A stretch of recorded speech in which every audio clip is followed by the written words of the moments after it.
Dig Radio, la radio qui vous écoute. Bonjour à toutes et à tous. Tout le monde a entendu parler des 3 rois mages. Et ben nous, on va faire encore mieux. On va avoir 4 rois. Attention, pas n'importe lesquels. Nous avons Sébastien Roy, bonjour. Bonjour. Olivier Roy, bonjour. Bonjour. Fabrice Roy, bonjour. Bonjour. Et Pierre Roy, bonjour. Bonjour. Voilà, Pierre Roy est au téléphone avec nous, c'est pour ça que le son est un petit peu différent. Donc la famille Roy, c'est, attention, 4 cousins qui ont créé leur propre entreprise. Est-ce que vous pouvez nous parler de comment c'est venu déjà votre envie de créer une entreprise et pourquoi autant de personnes dans la même famille peuvent faire leur propre entreprise comme ça? On va commencer par le plus jeune. Ah bah non, c'est Pierre, justement le plus jeune. C'est Pierre le plus jeune. Vas-y Pierre, allez on t'écoute. Oui, bonjour. Donc, moi, alors, je suis transporteur là sur le secteur de Clisson. Voilà, basé sur Clisson. Et du coup, je suis en transport national, en fait, tout simplement, sur le secteur du sud-ouest, tout l'ouest de la France, quoi. Hein. Et t'as créé voilà. Ça il y a combien de temps à peu près, Pierre? Je vous entends très mal. Oui, il y a combien de temps que vous avez créé votre entreprise et qu'est-ce qui vous a donné envie? Il y a 8 ans maintenant. D'accord. Et quelle était l'étincelle qui vous a donné envie de créer votre entreprise? Oh, l'étincelle, je sais pas c'est laquelle étincelle qui m'a donné envie de créer l'entreprise. Non, c'était une envie ça faisait déjà, on va dire, une dizaine d'années que j'étais salarié.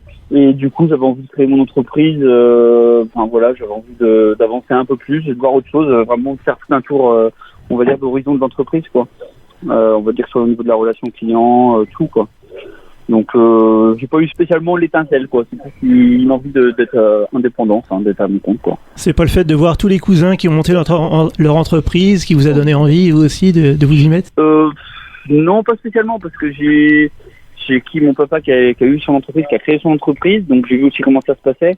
Après, c'était pas du tout le même secteur d'activité. Mais moi je suis resté vraiment dans le secteur du transport, ce que j'aimais, quoi. Et du coup non, je sais pas, en fait c'est ça que j'ai pas eu spécialement d'étincelle, mais c'est une envie de me lancer après plusieurs années. J'ai l'impression de stagner un petit peu, on va dire, en tant que salarié, puis j'ai envie de voir autre chose, vraiment faire le tour d'une entreprise dans le transport, quoi. Donc de voir tous les côtés de l'entreprise, quoi. C'est surtout ça, quoi. Donc là, voilà. Pierre Roy qui est routier, nous avons aussi Fabrice qui est traiteur, c'est bien ça. Oui. Et on a aussi donc 2 maçons. Ouais. Et vous m'avez dit tout à l'heure que à l'origine, c'était à cause d'un certain Jeannot, tonton, c'est ça? Complètement. Vous pouvez nous expliquer son histoire? Jeannot, il était au départ, il était professeur à La Roche-sur-Yon pour le bâtiment. Et puis après, il s'est installé. Il y a combien de temps? Il a été professeur peut-être pendant 3 ans. Et puis après, il est venu sur Clisson. Et là, il s'est installé en tant que maçon. Et il a eu au moins 8 à 10 ouvriers. Jusqu'à sa retraite, quoi. Et puis voilà, quoi. Et du coup, vous avez travaillé chez lui directement? Et mon oncle, mon papa, du coup, Sébastien, ouais. il a commencé là-bas à travailler. Puis après, Christian, il s'est installé. Et moi, je suis allé travailler chez Christian pendant une 20aine d'années. Et après, moi, je me suis installé en 2004. Donc voilà. Voilà, et Sébastien? Et moi, donc je me suis installé au départ en retraite des parents en 2008 et j'ai travaillé avec Olivier. Il m'a appris le métier quand j'ai passé mon CAP en 95, 96 et puis après le BP en 98, Coupe du Monde. Donc j'étais avec Olivier. Et je suis parti après en 2002 voir une autre entreprise, voir d'autres façons de faire que l'entreprise familiale pour revenir après, quelques années après, 6 ans après, je dirais, à l'entreprise. Donc on peut dire merci à Jeannot, c'est grâce à lui, on va dire que... Ouais, puis qui est parti l'année dernière d'ailleurs. D'accord. Voilà. Et puis on a Thérèse qui est actuellement toujours à Clisson. Donc Fabrice, vous êtes traiteur, la maçonnerie vous intéressait pas? Alors, il change de bétonnière, c'est un malaxeur, c'est plus une bétonnière. En fait, quand j'étais adolescent, j'ai fait un stage en maçonnerie chez mon oncle, justement, donc le papa en fait de Sébastien. Ah, on apprend des choses, dis donc. Et j'ai trouvé ce métier un petit peu trop sale, un peu trop difficile. Il faisait froid, on se mettait du béton partout. J'ai dit non, ça c'est pas fait pour moi. Et donc, je vais faire la farine. À l'école, le professeur principal demande à mes parents, mais qu'est-ce qu'il aime faire en fait? Il aime bien cuisiner à la maison. Donc après, ça coulait de source. donc j'ai commencé par un CAP de charcutier sur Nantes, et puis j'ai suivi ma profession sur un brevet professionnel à Paris, dans le 19e, le CEPROC, et puis j'ai fait différentes entreprises où j'ai travaillé en tant que salarié, et quelques régions. Et puis j'avais envie de revenir sur la région, sur notre secteur, donc étant natif de Mousillon, moi Clisson ça me parle quand même plus. Donc on s'est installé quand même dans le secteur à la Chapelle-Basse-Mer en 95 comme traiteur, donc charcutier traiteur. Et puis en 2007 on s'est installé à côté de Clisson. Et donc on a créé une entreprise de traiteurs événementiels. Suivi de cette expérience-là, à 50 ans, j'avais envie de passer à la restauration. Et donc on a ouvert le restaurant il y a 2 ans maintenant, le Rouge-Gorge. Et aujourd'hui on a à peu près 90 personnes qui viennent manger tous les midis. Dont vos cousins qui viennent de temps en temps manger chez vous. Oui, exactement, complètement. Voilà.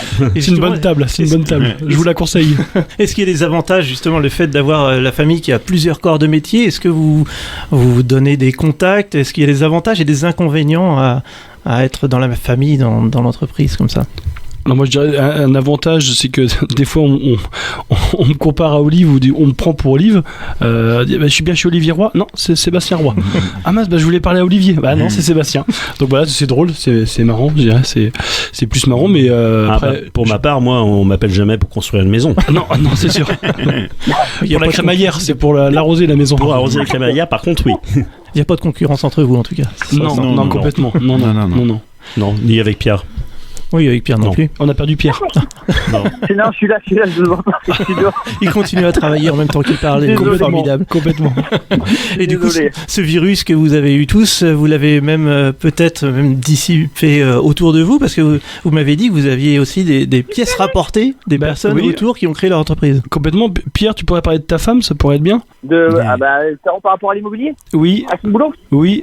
Ouais, alors je sais pas quoi dire. Tu veux dire par rapport à pourquoi elle a créé son entreprise? Ah non, on va peut-être pas parler à sa place, mais juste qu'on a cité en fait deux valeurs ajoutées en fait dans l'entreprise de Roy, où on a Caroline Roy qui est agent immobilier. Ouais, c'est ça, indépendante, voilà. Indépendante sur Clisson. Sur Clisson, c'est ça. Et puis ensuite après on a Sylvie, ta belle-sœur Olivier. Ouais. Oui. Sylvie qui est dans la pub. La publicité, oui. La publicité. Troisième, en fait, il y a mon épouse aussi, Martine, qui travaille avec moi dans l'entreprise depuis 95. Ah, faut pas qu'on oublie Martine, excuse-nous. Elle est à son compte. Ah d'accord. Oui. Ah, comme quoi, il y a du monde dans la famille. Et est-ce que ça va se perpétuer? Est-ce que vous avez des enfants déjà qui se disent « Oh, moi aussi, je veux créer mon entreprise ?» Non, pas encore. Ils ont commencé mon apprentissage dans l'entreprise, mais ils en parlent pas encore, puis ils ont largement le temps, parce que je suis pas encore en retraite, moi. Voilà, faut qu'ils se pressent. Très bien, merci beaucoup d'avoir été au micro de Dig Radio. Est-ce que vous avez un dernier mot à ajouter? Merci beaucoup de nous accueillir. C'était une première, parce que ça change de notre boulot. Hein, c'est une découverte. Hein. C'est marrant de vous voir avec le casque et puis le micro. Donc merci à vous. Merci à vous. Et puis peut-être que vous donnerez aussi envie à d'autres personnes d'être au micro de Dig Radio. Et on vous retrouve avec plaisir. Merci Dig Radio. Merci. Voilà. Merci beaucoup. Toute la journée, vous écoutez Dig Radio sur digradio.fr.